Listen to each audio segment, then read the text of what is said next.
So today we talk about our last topic for Philippians 2, 6 through 11. You know, when we study the Bible, we follow this method or pattern. It's called inductive Bible study. But we read, we understand, we do. Sometimes it could be referred to as observe, interpret, apply. What does it say? What does it mean? How does it transform me?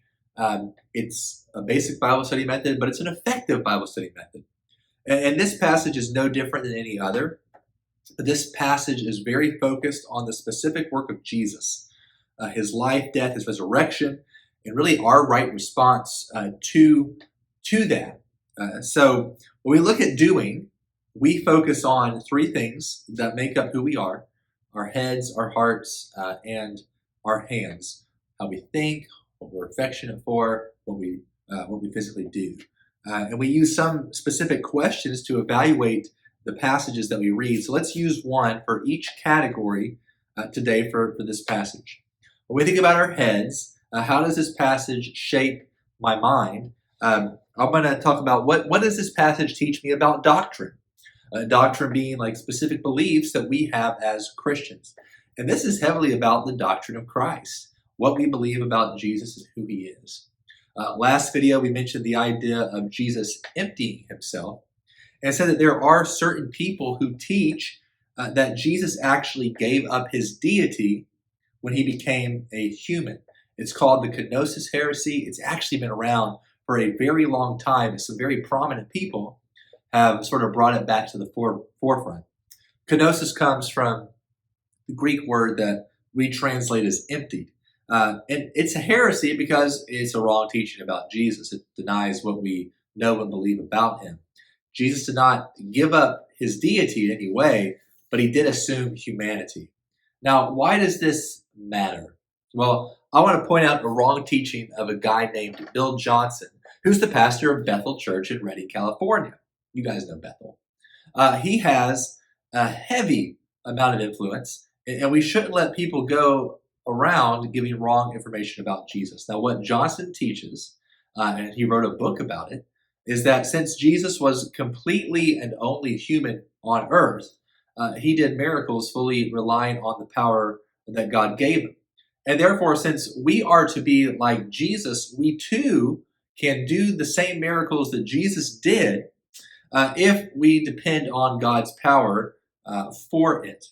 Now, this is where wrong thinking leads us to expect wrong results. Because when we don't achieve those results, it leads us to feel very defeated in our faith. A thing very much recently happened at Bethel Church that looked like this, where they tried to raise a 2-year-old girl from the grave. Jesus did miracles, not to show that a human could do miracles, but to demonstrate that he was something different, that God had truly come to dwell among people. The things that Jesus did that were miraculous were quite unheard of: raising the dead, healing the sick, everything that was problematic that sin had presented into the world. Okay, it's more than just the fact of a person being able to do miracles. It's an indication of who he is, and that is God. Jesus' deity and humanity are both 100% human, 100% God. Something that we call the Hypostatic Union. Denying this about Jesus is to deny who Jesus is and is to believe a different Jesus, a Jesus who does not save. I get a little bit excited about this. This is how we have to think about Jesus. This is our doctrine, all right? Then we have to talk about our hearts. How does this passage shape my affections? What does this passage tell me to feel is one of the 10 questions that we can use to evaluate. And I think there are 2 words that lead us to right feeling, and those words are bow and confess. Bow and confess. We need to bow our lives to him, and we need to confess that he is Lord, both, yes, verbal acknowledgement, but in the way that we live. It should be obvious to those who are close to us, to those who see us, man, there is something different about that person, because that person has an authority that comes from God, and they have put themselves under that authority. Now, I know these are action words, but those actions have to come from a heart of surrender to Jesus as Lord, a feeling that recognizes his lordship. And that is recognized then through confessing and bowing. Some of the main ways that we show that, we demonstrate that in our church through baptism, where people come forward and they confess Jesus is Lord of my life, and they are baptized, and they are initiated into the faith, into the body of believers in that baptism. Does your life confess that Jesus is Lord? You made that public confession. Is it evident that you feel this way? Is it evident that you bow to him? Lastly, our hands. And the question that we're going to use for this is there an example that I need to follow? And clearly, I feel like this is the main push of the whole passage. Jesus is that example. I mean, Paul's been talking about being humble. Paul's been talking about loving others. He uses Jesus as the ultimate example of what it looks like to love others. Jesus is that example of humility, and he expresses that humility in complete obedience to the will of God. So when we live our lives in complete obedience to the will of God, we live our lives in a humble way. Now, we get confused here because we often feel that to be humble is to lose what the passage actually uses the word exaltation.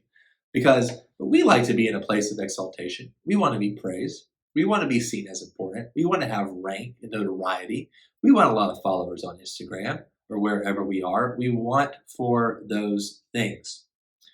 But if I'm humble, I'm not actively seeking attention and recognition for my own sake, right? I'm actively doing things for the sake of others, not to lift myself up, but to lift up others, the interest of others. Jesus was lifting up the interest of others, you and me, when he died on the cross. Imagine adopting this attitude into our own lives. Simple humility that's lived out in obedience to God.